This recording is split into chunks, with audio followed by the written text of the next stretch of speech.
in the air and, oh, put down. Solanke, so good in that area. Just couldn't quite hang on to it. Major let-off for Graeme Smith. He'll be really nervous, captain in South Africa here, and it was an edgy shot. And it was a very catchable catch to Solanke. Both hands to it. Low and hard. And he should have caught it. Gibbs, despite his run of low scores, still looking to play his shots. And that's the kind of character that he is. He's a fairly uncomplicated character. He's not somebody who's going to be thinking too much about his batting. If it's there to be hit, he'll go after it.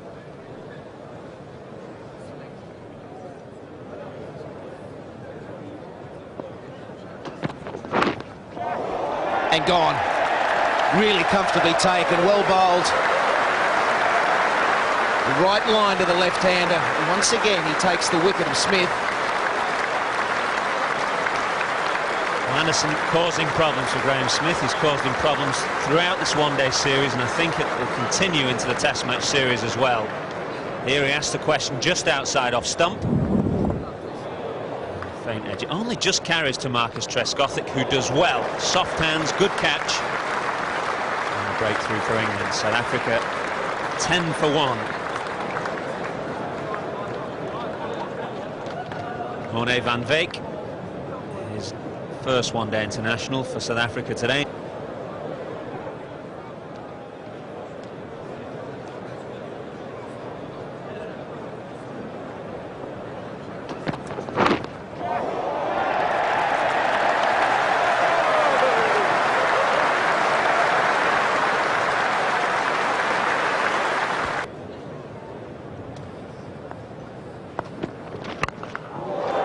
It'll be nearly 6, actually. He's just thrown the bat at it.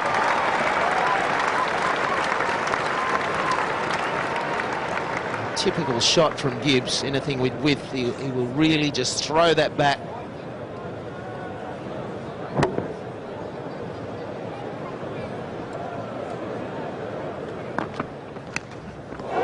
Lovely stuff. You've got to give Gough enormous credit this morning. He's only gone for 7 runs. He's threatened with just about every ball he's bowled, and now he's done to the most dangerous player in the South African side, Herschelle Gibbs. He is magic, this boy. Absolute magic.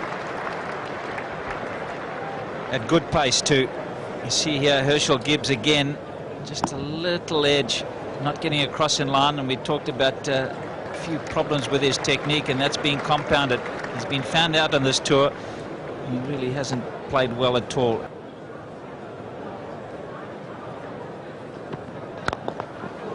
It's a heck of a shot. It's a heck of a risky shot, but it's 4. Not sure about that at 30-odd for 2. Where did that come from? He's just launched himself. He doesn't really get his body over the ball, so he's going to hit a lot of balls in the air. I think if you're a backward point and mid-off, you see how upright he is. Just flays the bat through it, and if he gets enough on it, it's going to go over the top.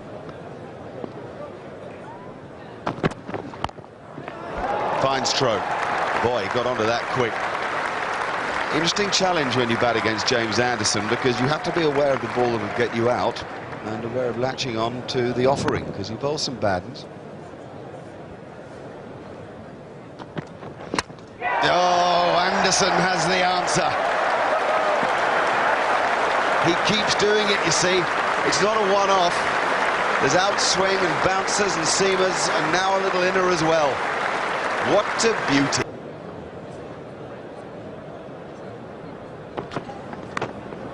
Super catch. Chris Reed has had a marvellous summer in the blue shirt of England. And Darren Gough is the man again. Perseverance. Not a bad delivery from Goughy in his entire spell. Every single one of them has been right where the batsmen don't want it to be. And eventually Jacques Kallis succumbs.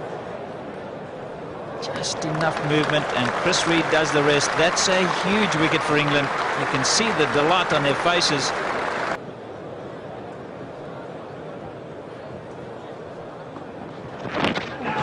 But there's an edge.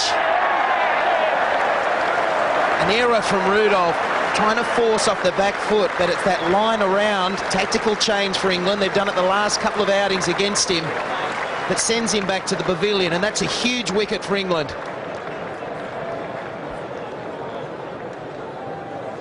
This partnership was really evolving into a good stand, and England really needed to take this wicket. No slips were in place, but the keeper's done the job. That's what Flintoff does so well. He complements Anderson and Gough. He bowls to similar pace. He hits a good length. And that's out. Another safe catch from Chris Reed. Johnson finding the outside edge. And Boucher, who could have been so valuable for South Africa, leaves for 11. Boucher is livid. So cranky at himself. A real lack of discipline on this occasion. Wrong shot. 75 for 5. You shouldn't be playing a shot like that. That ball was so wide. And as a result, the 75 for 6.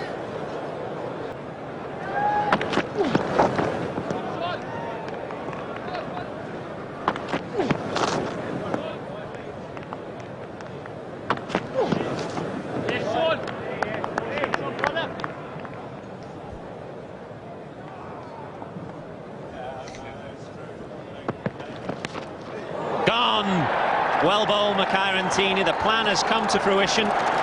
Disciplined bowling outside the off stump, and Trescothick, having left the ball till then, really couldn't help himself.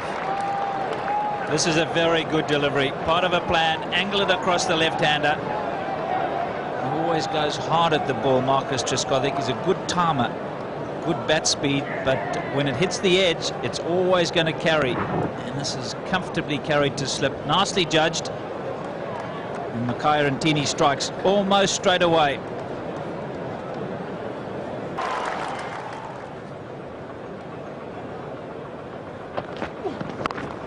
In the air, but it's wide.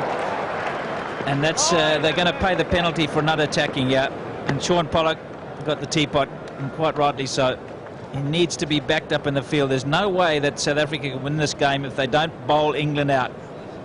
And that's why you need a man in the gully, nice, comfortable, head-high catch.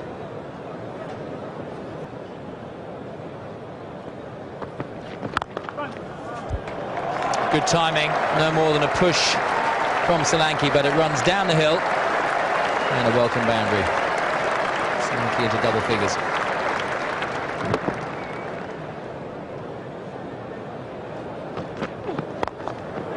Good shot, came down the wicket, and actually came slightly offside because of only 2 men on the leg side, but when Pollock pitched it outside off, Vaughan went the sensible route and hit him over the top of cover.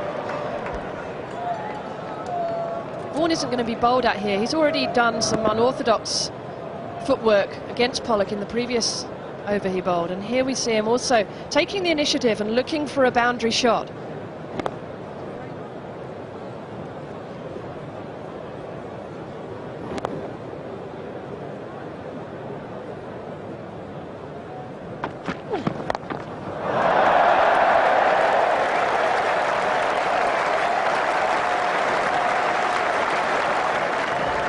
The advantage of moving the feet as Vaughan has done. It means that Pollock has to readjust his line. And Vaughan takes full advantage here, his line and length.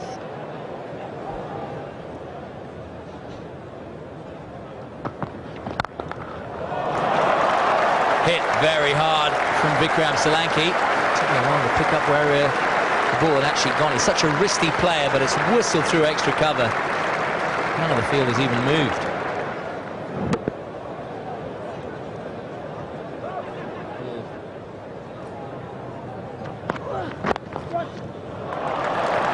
Super timing through mid-wicket from Solanke.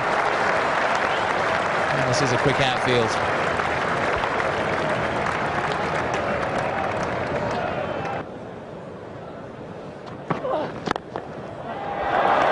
Top shot on the up. It actually swung away from Jacques Kallis, who's not impressed. But at the moment, Vikram Solanke has the upper hand, no question.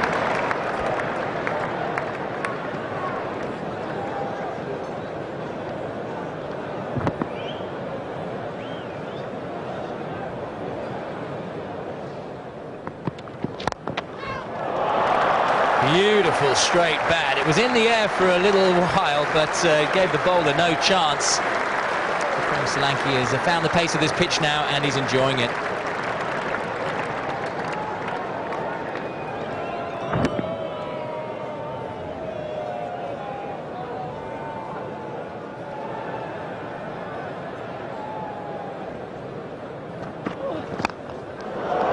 But wide of second slip, gives third man no chance at all. Another boundary to Solanki, but this time fortuitous.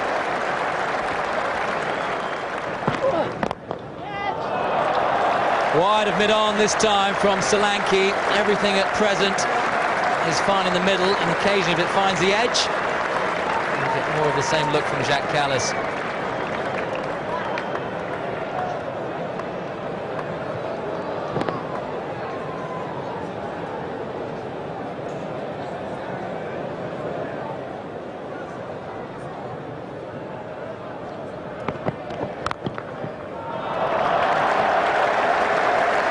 Such composure from Michael Vaughan. Looking so confident at the moment.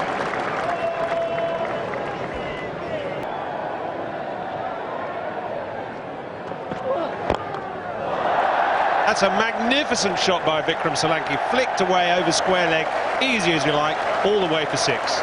Well, he's the sort of player that he shouldn't really be searching for the boundaries, because they're going to come naturally. He plays so aggressively, gives himself a chance as he has today, gets his eye in, and he's capable of playing every shot in the book. Look at this flick, that's the use of the wrist, and it just sails away.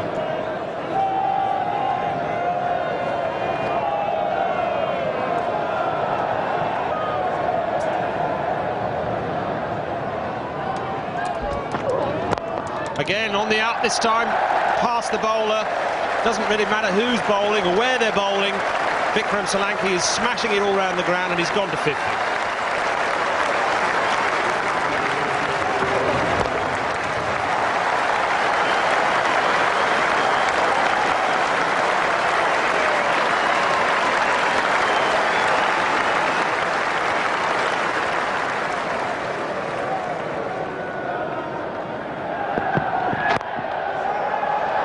Vaughan, well, he wanted to join the party. Solanki at the other end was hitting them to all parts, and the skipper just wanted to finish it quickly. And unfortunately, he's mistimed a lofted on drive.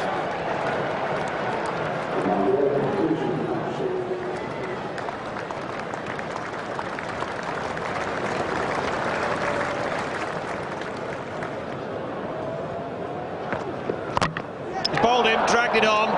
The end of a dramatic innings from Vikram Solanki. Again, rather an anticlimactic ending, really.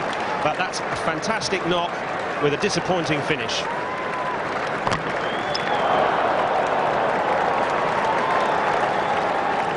Yes, after a jittery run of low scores since that fabulous 100 at the Oval, it was a delight to watch Vikram Solanki bat again in such free-flowing style. The winning runs came from Anthony McGrath, a delicate cut down to third man. England were utterly dominant in this game. They played outstanding cricket. Highlight the movement with the ball, the fabulous fielding, the conducting work of the wicketkeeper, and the adventurous batting. Andrew Flintoff was man of the series. Man of the match was the Bobby Dazzler, a dazzler with the ball. But today's sparkler with the bat, no question about that, as England win easily, Vikram Solanki.